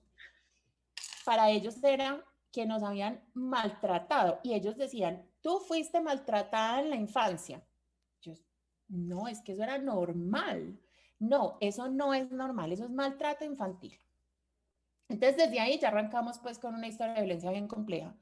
Y ellos un día me preguntaron, me dijeron, cuéntanos por favor cuáles fueron sus experiencias alrededor de la violencia en Colombia, porque nosotros pues sabemos que Colombia es un país muy violento, pero pues no logramos entender. Y yo les empecé a contar que todos los colombianos, digamos, teníamos una historia, no solo una, varias historias de violencia muy cercanas. O sea, a mí me tocaron la explosión de 2 bombas en Medellín, de verdad, o sea, aquí al lado de carros patas arriba, bueno, o sea, cosa seria. El secuestro de gente cercana, a mi primo lo mataron por violencia. Bueno, todos tenemos familiares secuestrados, todos tenemos, alguno nos paró la guerrilla en la carretera. O sea, todos tenemos historias de esas. No hay una sola persona que no la tenga. Y ellos me decían, Colombia es un país muy, muy resiliente porque todos tienen trauma alrededor de ese tema. Y lo peor de todo es que usted aquí va donde el psicólogo y el psicólogo ni se entera que usted está traumado porque él está igual de traumado que usted. Entonces, hay ese rescate de hablar de los duelos que no hemos elaborado me parece fundamental. A mí hay una cosa que dijo Camilo que me cambia la conversación y es, yo no entendía por qué las conversaciones eran tan pasionales, o sea, por qué se aferraban a una idea de que hay que matar la guerrilla de una manera tan pasional. Hoy la entiendo, hoy la entiendo. Es que cuando tú no tienes el duelo gestionado, eso te sale desde el inconsciente. O sea, tú no estás haciendo una conversación ni desde aquí ni desde aquí. O sea, eso es desde la persona que quiere sobrevivir la que está hablando. O sea, desde la intuición, eso no pasa ni por la razón ni por ninguna parte. Entonces, hay una cosa que me parece a mí súper importante ahí. El algoritmo definitivamente nos eh, parcializa muchísimo más. Hay un documental que yo creo que ya lo habíamos recomendado en Netflix, que es el qué de las redes sociales, si alguien me ayuda con el título que no me acuerdo, y es cómo el Dilema, algoritmo, ¿el qué? el dilema. El dilema en las redes sociales, yo pienso que todo el mundo se tiene que ver eso porque es cómo las redes sociales van metiendo muchas más ideas en tu cabeza de lo que uno se imagina. Entonces, esa idea de Camilo de, mire, métase a lo que a usted no se le ocurre por nada al mundo leer, métase ahí para que no se parcialice más. Porque yo soy una pacifista, pero yo siento que hay que tener respeto por quien cree que la violencia es la opción. Así como yo exijo que respeten mi punto de vista, yo debo respetar que la opción de la otra persona sea esa. Así no la comparta. Porque es que además la conversación tiene que ser desde ahí. O sea, tu opción es que salgamos a matar un montón de gente. Y es igual de válida, por más horrible que me suene esto, es igual de válida a la mía, que es no vamos a matar a nadie. Yo toda la vida he sido una enemiga de pensar que el ser humano es malo por naturaleza, o sea, es como cruel por naturaleza, o sea, a mí eso me quita las ganas de vivir. Pero últimamente he entendido que hay muchas personas a las que la guerra les parece una opción verdadera, válida y que la justifican. Y ellos tienen la misma libertad de expresar lo que yo, ¿cierto? Hay un personaje que yo quiero muchísimo, admiro muchísimo, y entonces nos reímos mucho una vez porque es un lector pues impresionante, y cuando él encontró un libro que se llamaba El arte de la guerra, o sea, no se sintió más tranquilo y le que iba y le mostraba a la señora y le decía, mire, es que mire que sí, porque para él esa es como la naturaleza del ser humano. Entonces, es un reto y es muy complejo, pero definitivamente yo siento que desde ahí tiene que partir, o sea, tu punto de vista también es válido, independiente de que yo esté en completo desacuerdo. Dos temas que son con los que yo me encuentro todos los días en las conversaciones, y uno es los de aquí y los de allá, que lo hemos hablado un poquito, pues digamos que dibujado en los indígenas, pero la clase alta, la clase baja, los indígenas, los ciudadanos, el blanco, el negro. O sea, yo, eh, yo siento que el ser humano, por alguna razón, tiene la necesidad de segmentarse. O sea, como de yo soy de este grupo y tú eres de ese otro. Y entonces yo soy mejor por ser de este grupo, ¿cierto? Yo siento que desde ahí ya la cosa se vuelve muy compleja porque entonces, digamos, uno de los argumentos de la semana pasada era, ¿cómo se les ocurre a la gente a salir a marchar si la reforma es para ellos? Si la reforma les va a servir es a ellos, porque yo lo que quieren es darle subsidios a la clase baja, o sea, y yo decía, no pues, o sea, no puede ser este argumento, pero bueno. Y otro de los temas que yo encuentro todos los días es que Santos le entregó a las FARC el país. Entonces desde ahí ya, o sea, como que arrancan con eso, cierran la puerta a una conversación y entonces ya arrancamos con el castrochavismo y nos vamos a volver como Venezuela y que no necesito pues recordarles todo lo que viene de ahí detrás. Pero entonces en esas dos conversaciones que me parecen tan complejas, ¿cómo, cómo llegamos, cómo abrimos una puerta de conversación? Porque es que yo siento que ahí se cierra. A ver, yo siento que parte de esa sensación de sentirnos como los de acá y los de allá, pues tiene que ver con, creo que es algo que le gusta mucho a Diana cuando trae siempre como a colación la historia, y es que, o sea, hay que reconocer que estas discusiones, o sea, una protesta en el año 2021, de una semana, con unas demandas muy claras de renta básica, de tumbar la reforma, de tumbar la de la salud también, ¿cierto? Siempre están atravesadas en este país por grandes traumas, como para usar pues como palabras que has usado, ¿cierto? Y esos traumas tienen que ver con el racismo. Somos una sociedad absolutamente racista, somos una sociedad absolutamente clasista, bueno, y hablo ciudad porque eso es mi siguiente, es que somos una visión totalmente urbana en oposición a lo rural. donde la ruralidad solo se entiende en claves urbanas, ¿cierto? O sea, si es una empresa agroindustrial para insumos urbanos, funciona, pero la vida, la forma de vida campesina, no, eso no. Entonces, claro, es muy difícil porque esa segmentación parte como de todas esas tendencias en las que fuimos educados, que hablábamos ahorita, en las que se repiten y se repiten y que seguimos sin resolver, porque nunca hemos logrado encontrar espacios donde podamos reconocer en nuestra casa, poderle decir a nuestro papá, papá, usted es un racista, sí, es que usted es un homofóbico y pues aceptémoslo Yo le dije y a mi eso, mamá ayer, ¿cierto? ay, qué pecado.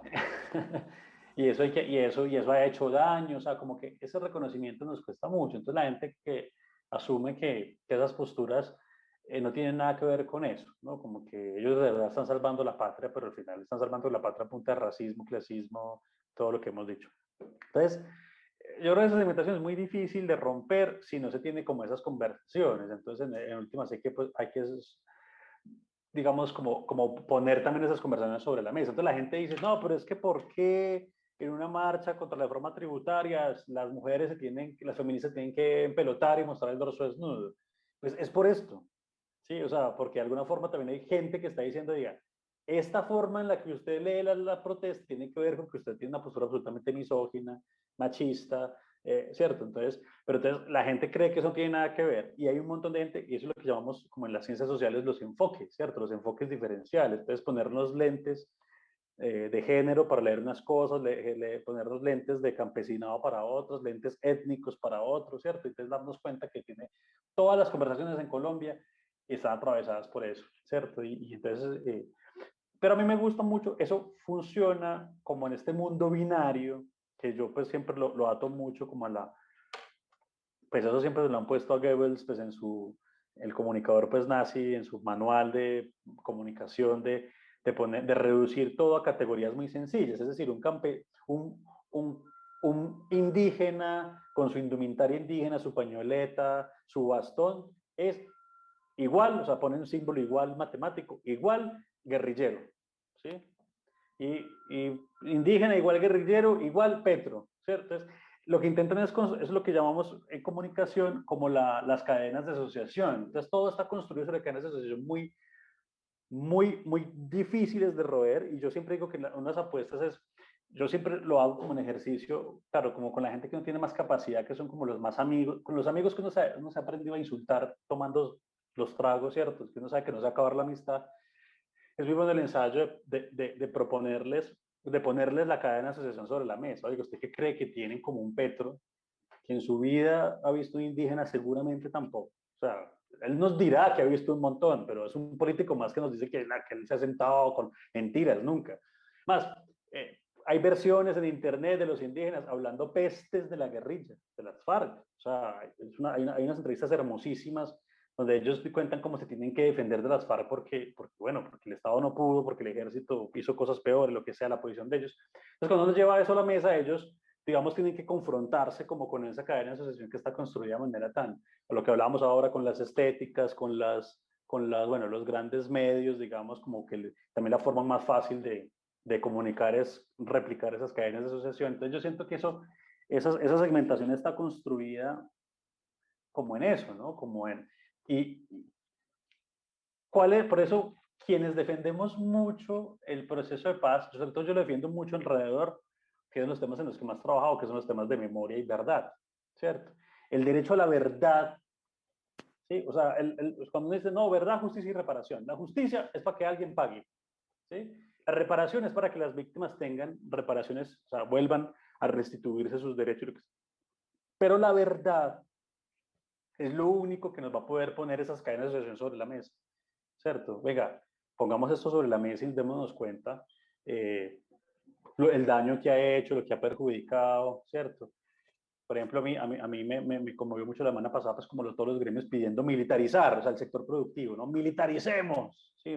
Voces ahí como individuales y poner sobre la mesa, oiga, pensemos cada vez que en este país se ha militarizado, cuánto daño se ha hecho por militarizar, ¿cierto? O sea, pero la semana pasada fue muy linda porque arrancamos la semana pidiendo militarización y el paso de la semana nos dio dando cuenta que era más efectivo el diálogo para desbloquear los camioneros, para bajarla en Manizales.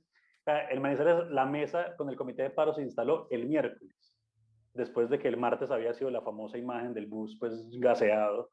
Yo creo que eso fue la imagen que rodó por todo el mundo en Manizales.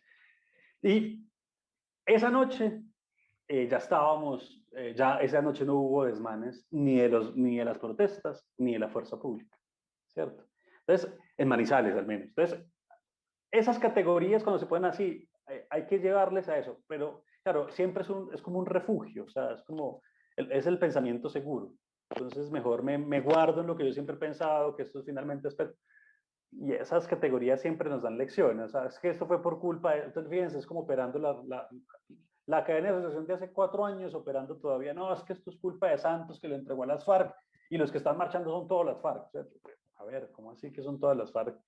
Este montón de gente, o sea, entonces las FARC, esto es un montón de gente, o sea, y las universidades son, o sea, la Universidad de Manizales paró FARC, o sea, cuando les muestra eso, ellos tienen que recular un poquito y darse cuenta que la cadena de asociación no falla, ¿cierto? Y que uno puede concederle, o sea, que en su cadena de asociación, listo, yo le concedo esta, pero esta, pues a ver, no tiene mucho sentido. Y, y a eso también juega, a mí también me pareció simpático, yo les decía ahora que Petro, él está convencido que con esto ya se pone presidente, ¿cierto? Y porque también está jugando como a lo mismo, y también le falla, a ese sector también le falla, porque tienden a asumir que es que si la minga se moviliza es porque Petro viene para presidente, y no, es decir, ellos están en sus rollos, en sus lógicas, en sus reclamos, tienen, es decir, yo a mí me tocó pues, estar en Bogotá en la alcaldía de Petro y los reclamos que tienen los indígenas a Petro son profundos, durísimos de resolver y hay que traerles eso como a la gente, como a colación. No, no creo muchos que venga, le traigo el informe de 30 páginas donde se da cuenta uno que los indígenas no están... No, eso la gente no lo lee. Pero sí hay que encontrar, vuelvo y vuelvo, como en las estéticas, el meme ha servido mucho y la caricatura ha servido mucho, el humor, para que cuando uno ridiculiza esas cadenas de asociación, ¿no? Como pues a ver, ¿cómo es esto que las FARC, si esto es las FARC, entonces 15.000 marchando, ¿qué viene siendo esto? Cuando le devuelven la pelota a Uribe, pero si usted acabó, si usted está acabando con la guerrilla porque Santos entonces le estaba entregando el país de las FARC, si usted ya lo había acabado, o sea, esas lógicas, no veo otra opción. Yo creo que el humor sirve mucho, ¿saben? Yo creo que el humor finalmente arregla algunas cosas, por otras no tanto. Pues, por ejemplo, estaba pensando ahorita en humor. Un humor sirve para empezar a romper esas cadenas de asociación de manera amable, tranquila, sin acabar la amistad, ¿cierto? Porque permite hablar de los temas de manera muy indirecta, por eso es chistoso, ¿cierto? Pero el humor tiene un límite. Por ejemplo, por ejemplo, nosotros los que estamos entre los 35 años, tenemos un grupo de amigos pues aquí en la ciudad y entonces hasta estábamos hablando de eso la semana pasada. Para nosotros hablar de la pensión nuestra era chistoso. Pues como que, ay, si nosotros qué pensión, jajaja. Ja, ja. Entonces nos reímos, ¿sabes? Pero llega un punto en que deja de ser chistoso, porque llega un punto en que uno, no sé, empieza a cumplir años. Y entonces ya, ¿en qué se traduce? En protesta social, ¿cierto? Entonces, lo que el gobierno pensó que la gente estaba asumiendo con humor y con gallardía y con, ¿cierto? No, pues igual lo va a asumir. No, la gente se cansa. Entonces eso, lo mismo el desempleo. Uno puede llevar el desempleo con humor hasta cierto punto, pero en algún punto explota. Ese concepto de la desconexión con la realidad, que es una frase muy de moda, se ha puesto muy de moda aquí en Estados Unidos, con nuestro expresidente que estaba absolutamente desconectado, yo creo que del universo, y en Colombia ahora con este presidente que, pues, que nos lidera en este momento, ay, al cual, bueno, yo me puedo despachar también ahí, pero yo sigo guardando una esperanza que el man como que despierte. Pero ¿tú qué piensas de ese concepto de la desconexión con la realidad? O sea, ¿tú crees que tiene que ver con esa escuela de políticos que se forma, digamos, en los Andes, de gente que nunca ha estado, nunca se ha montado una buseta? ¿O tiene más que ver con la desconexión con nuestra historia? ¿O tiene más que ver con simple egoísmo? ¿Tú qué piensas? Yo diría que con todas las anteriores. Eh, Desconexión con la realidad es que nuestro presidente coja un avión a las 11 de la noche a Cali y regrese a las 3 de la mañana en un viaje relámpago, cuando Cali está necesitando que él esté allá, manejando la situación. Desconexión con la realidad es no comprender las causas estructurales y centrarse en los síntomas. Desconexión con la realidad es no profundizar en lo que le está pasando a Colombia y creer que esto puede ser manejado desde la superficialidad, ¿sí? Desconexión con la realidad es que independientemente del lugar en el que vos estés, así estés en un lugar de privilegio, no te conectes con lo que realmente está afectando al país. Desconexión con la realidad es no tener empatía y no tener compasión. Es no preocuparte del otro desde la totalidad de lo que es el otro. Entonces yo te diría, Dianis, que desconexión con la realidad es todo lo que tú mencionas, pero también yo digamos que creo que tú puedes estudiar, si tienes el privilegio de estudiar donde sea, qué bacán. En el programa del privilegio lo hablábamos. Vos tuviste la oportunidad por azares del destino, en el lugar en el que naciste, de haber estudiado, donde hayas podido estudiar. Estudiaste en Londres, en Estados Unidos, pues qué berraquera. Pero desde esa oportunidad, ¿cómo estás contribuyendo? Desde ese lugar de privilegio, ¿qué estás haciendo? Te debería importar. Así hayas estudiado donde hayas estudiado. Yo creo que no se trata de eso porque yo digamos que no tengo una postura de alguna manera resentida. Entonces el que estudió en los Andes es un hijo de madre y el que estudió en Harvard es un triple hijo de madre, porque no. Yo creo que sí es un triple hijo de madre si vos teniendo el conocimiento, teniendo las herramientas, teniendo el pensamiento crítico, no estás construyendo patria desde el lugar en el que estés. Como dicen las comunidades indígenas, desde nuestro banquito haciendo la tarea. Que lo dicen las comunidades indígenas del Amazonas, es una frase que a mí me fascina, porque me parece muy potente. Desconexión con la realidad es menospreciar el dolor de la gente. Desconexión con la realidad es que no te esté doliendo lo que está pasando. Eso es como desconexión con la realidad. Y yo le quisiera preguntar a Cami, porque sí, ya me voy a seguir conversando con mis estudiantes, ya doy clase ahorita en unos contados segunditos. Pero Cami, yo necesito aprovecharte para una cosa, y es, necesito aprovecharte para una pregunta, y es, ¿vos qué crees que va a pasar? O sea, desde tu perspectiva, desde tu mirada, ¿qué va a pasar? ¿Qué sientes que va a pasar? Yo sé que es un momento incierto para todos, pero cuando te pones a pensar, bueno, ¿qué va a pasar? ¿Cuál va a ser el camino? ¿Qué intuyes? ¿Qué sientes? ¿Qué visionas? Uy, no, yo en eso sí estoy muy pesimista, ¿sabes? Yo creo que eso, es decir, puede que se resuelva la protesta social ya, ¿cierto? Pero yo creo que eso va a seguir una bomba de tiempo, porque sí creo que el problema es muy profundo, ¿no? Yo creo que incluso hasta los líderes del paro llegan un momento en que los entrevistan y ellos ya no saben como que ni qué más pedir, pero saben que algo falta. Como hay cosas que ni que siquiera le han logrado poner nombre, y eso es muy impresionante. A mí me impresiona mucho en las entrevistas. La gente pues dice, es que están pidiendo de todo, no, ellos ni siquiera saben en el fondo qué más toca pedir, eso es una cosa. Y yo siento y además te siento o sea, pesimista, pero creo que hay salidas, digamos, pero las salidas no sé qué tan cerca estén. Entonces tenemos unas vías institucionales muy desgastadas, muy deslegitimadas, ¿cierto? En derecho constitucional hay un principio fundante que es la legitimidad, y es decir, si la gente cree que quien tiene el poder debería tenerlo, básicamente, pues cerrando el rasgo así, medio chambón, ¿cierto? Si la gente cree que ese canal de comunicación es el propio para hacer eso, entonces la gente ya ha dejado de creer eso, ¿cierto? Entonces eso hace, digamos, el presidente todavía tiene un grado de interlocución porque yo creo que en este presidencialismo tan extremo, pues, pero fíjense el rol de los congresistas, esto les está pasando por encima. Sí, y por ahí como que intentan levantar la mano, a veces por aquí en Caldas un congresista apareció por allá en Petaqueros desbloqueando camiones y eso como no sirvió para nada, ¿no?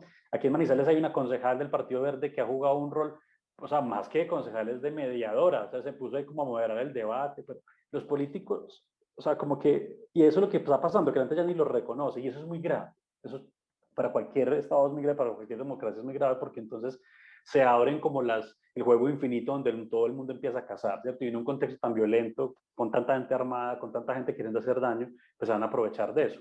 Entonces, eso yo creo que es muy grave y eso solo se va a resolver con cambios profundos, ¿cierto? Yo no sé si tenga que ver con una constituyente, o sea, cambiar la constitución, porque también la gente se ha dado cuenta que cambiar la constitución no sirve, o sea, la gente le cogió el tiro que ya se dio cuenta que Colombia es muy bueno para incumplir sus promesas, la institucionalidad es muy buena para incumplir sus promesas. Entonces cambia la constitución nacional en el 91 y lleva 30 años desmontándola, ¿sí?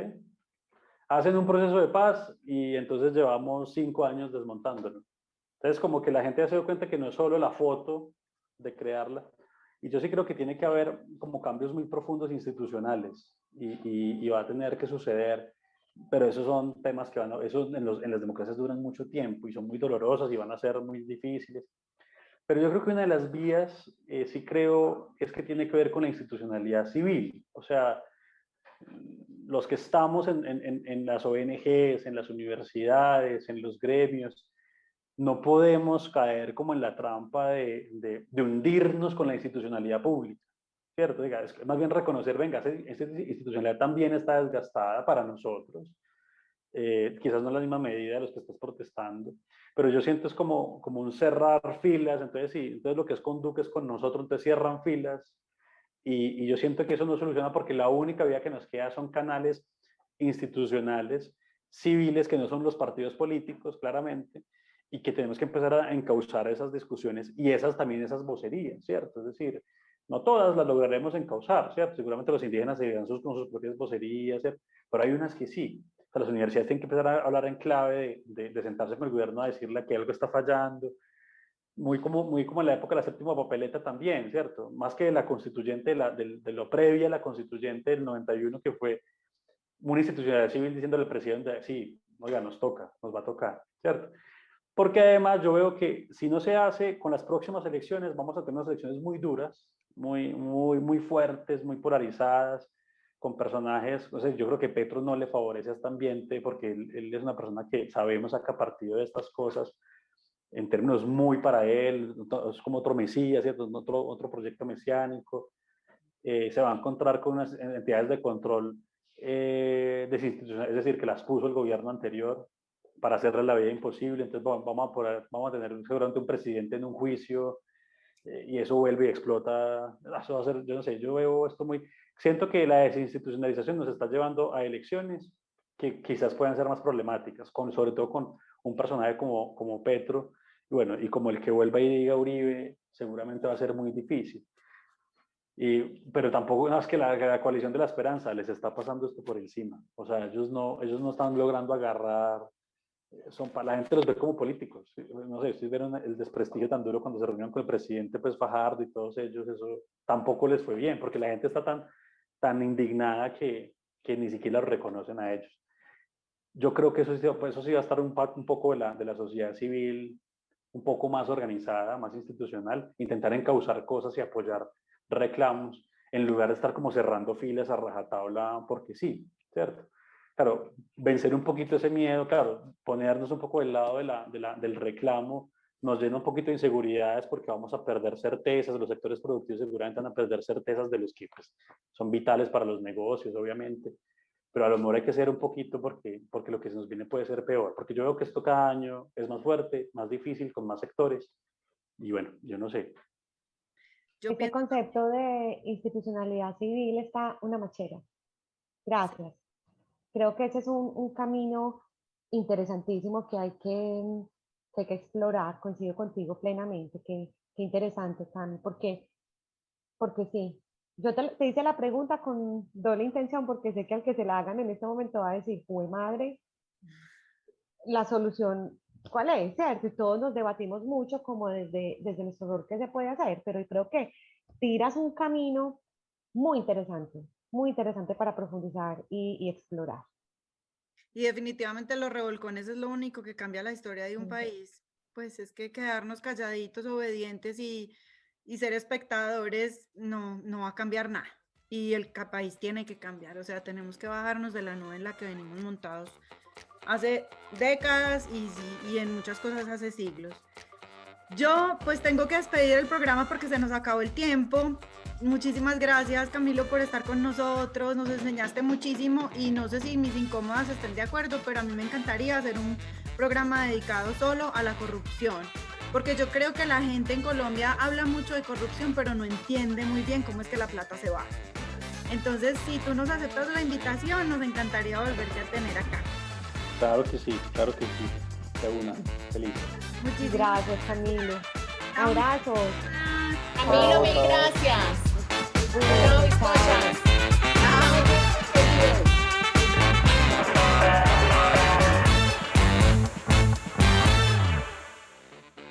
Protestar es la democracia pura. Más que el voto, es el clamor de los ciudadanos por unas inconformidades que deben ser escuchadas por el gobierno. No hay que estar de acuerdo, pero hay que proteger este derecho. La gente no tiene canales de protesta, de queja, de ser escuchada, más que salir a marchar. Callar, obedecer es precisamente lo que no permite una democracia que sea real. La gente de la clase alta del país, no los mega ricos, poco a poco se quedaron sin plata, también si la tendencia mundial sigue. Cada vez es más difícil comprar una casa, tener recreación y tiempos de ocio, pagar una universidad, pensionarse. Y hay que buscar un culpable, pero con nuestra mentalidad no es el gobierno, porque no nos podemos quejar. Entonces son los pobres que no hacen nada. La corrupción nos afecta a todos, menos a los que se enriquecen con ella. Es por esto que los corruptos la protegerán sin importar quién caiga. De resto, no importa si usted es rico y privilegiado o pobre y más vulnerable, a usted también le están robando. Y cuando salga una consulta popular para combatirla, tratarán de convencerlo de que es una estrategia más de la izquierda para tomarse el poder. Y como ya vimos en Colombia, los corruptos vencerán. En el marco del COVID, el Estado ha gastado dinero de deuda pública para mantenerse las utilidades de los bancos, para que quienes tienen acceso a crédito puedan endeudarse más y así asegurar el negocio. Las personas y su calidad de vida deben ser los motores de los gobiernos, no los créditos internacionales. Los países que le han apostado a la autosostenibilidad y han abordado la inequidad son los países más desarrollados, no los más ricos, pero sí los más desarrollados, y son los que mejor calidad de vida tienen. El presidente que elegimos debe ser creativo, conocedor de su gente y generar planes a largo plazo para lograr metas claras. Si no lo es, no sirve. El diálogo llamado al apoyo de la ciudadanía en general se debe hacer con inteligencia, de parte y parte. Los manifestantes también tienen que mostrar estrategias comunicativas que sean más explicativas si quieren lograr la simpatía de las fuerzas económicas del país. Lo único que logran con confundir a la ciudadanía es asustarla más. Marchar es un derecho constitucional, protestar es un derecho humano. O 3. El derecho a la asamblea, el derecho a la asociación y el derecho a la libre expresión. No permitirles una violación a los derechos humanos. Simple. La gente tiene derecho a marchar contra gobiernos de izquierda opresivos y corruptos, como en el caso de Venezuela, y también contra gobiernos de derecha opresivos y corruptos. Y las violaciones de la policía de izquierda son igual de criminales a la policía de derecha. Marchar no es un derecho de algunos, es un derecho de todos. Los medios de comunicación a partir de la globalización de la información y la privatización del periodismo han cambiado sus funciones. Los grandes grupos económicos, que son las mismas élites políticas, compran las grandes cadenas y estas obedecen obviamente a unos intereses particulares. Siempre hay que cuestionar la información que recibimos. Siempre.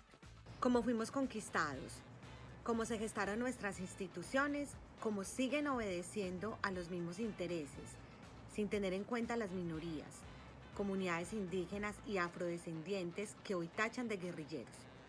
Porque el guerrillero siempre será el más temido del país, y según esta lógica, si se les teme, se les puede violentar. Esto está vigente, y hasta que no se aborde, no habrá paz. La historia siempre la cuentan los vencedores. Cuestionar nuestra historia es tildado de rebeldía, porque la gente se asusta con los retos de autoridad y el reconocimiento de las diferencias. Los discursos conspirativos, como el que dice que la izquierda mundial está aliada para tomarse el poder, hacen parte de la propaganda de la Guerra Fría que ya terminó. Se usan para clasificar a quienes protestan como enemigos del Estado, como peligrosos, como criminales. Así se hizo en los 50, 60 y 70 con los hippies, negros liberales y masones. Hay que recordar las marchas en Argentina, Chile, México, que terminaron en desapariciones forzadas. No hay derecho que en pleno siglo XXI estas cosas pasen. Pero hay celulares y redes sociales, y así se limitan las oportunidades de uso por parte del Estado. En estos discursos se usan términos como revolución molecular disipada, castrochavismo, llamar izquierda radical a todo el que se oponga a las políticas neoliberales de los gobiernos. No es algo que solo pasa en Colombia, sino en todo el mundo. Como fuimos conquistados, cómo se gestaron nuestras instituciones, cómo siguen obedeciendo a los mismos intereses, sin tener en cuenta las minorías, comunidades indígenas y afrodescendientes que hoy tachan de guerrilleros. Porque el guerrillero siempre será el más temido del país, y según esta lógica, si se les teme, se les puede violentar. Esto está vigente, y hasta que no se aborde, no habrá paz. La historia siempre la cuentan los vencedores. Cuestionar nuestra historia es tildado de rebeldía, porque la gente se asusta con los retos de autoridad y el reconocimiento de las diferencias. Según la Comisión de Expertos de Beneficios Tributarios, el 1% de los colombianos que tienen mayores ingresos paga menos impuestos de renta en proporción a sus ingresos que otros menos ricos. Más de 5 millones de empleos se han perdido en Colombia desde que empezó la pandemia, y un poco más de 5 millones de personas pasaron de comer 3 comidas al día a comer solo 2. Hablar de paz es mucho más difícil que hablar de guerra.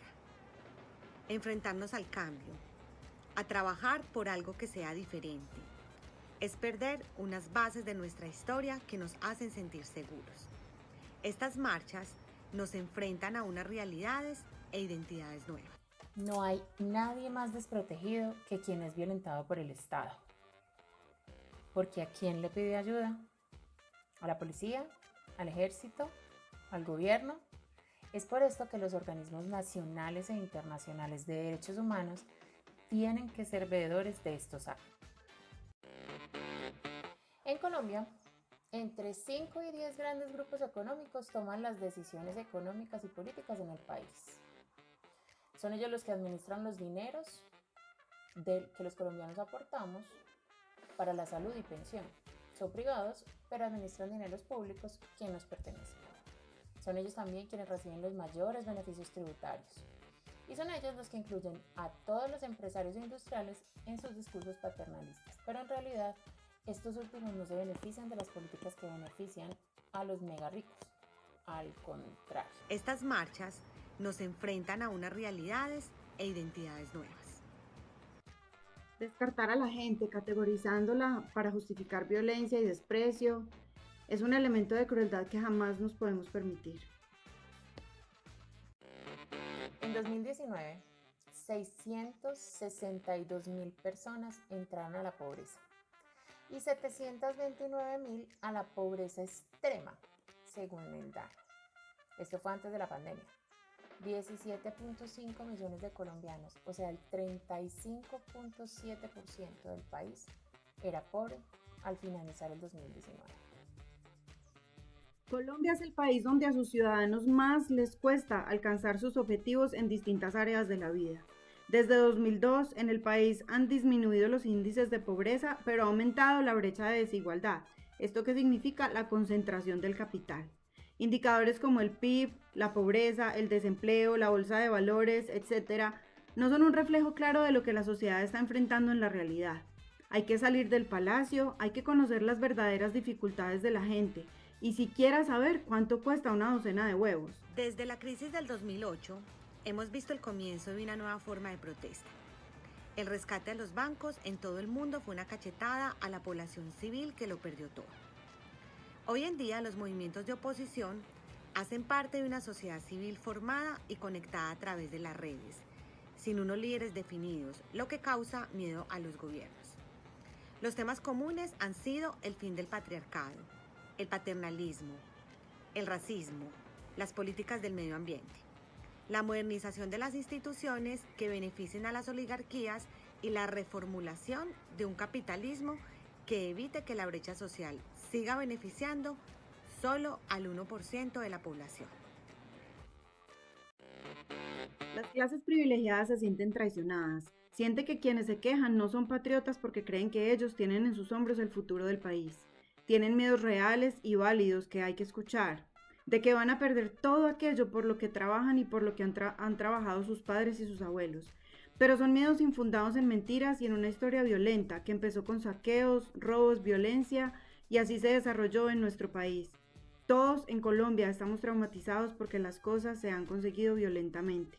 Y aunque todos trabajamos mucho, ricos y pobres, quienes más han robado en Colombia son los más ricos. Es una élite política y económica a la cual benefician las leyes del país. Hoy en día los movimientos de oposición hacen parte de una sociedad civil formada y conectada a través de las redes, sin unos líderes definidos, lo que causa miedo a los gobiernos.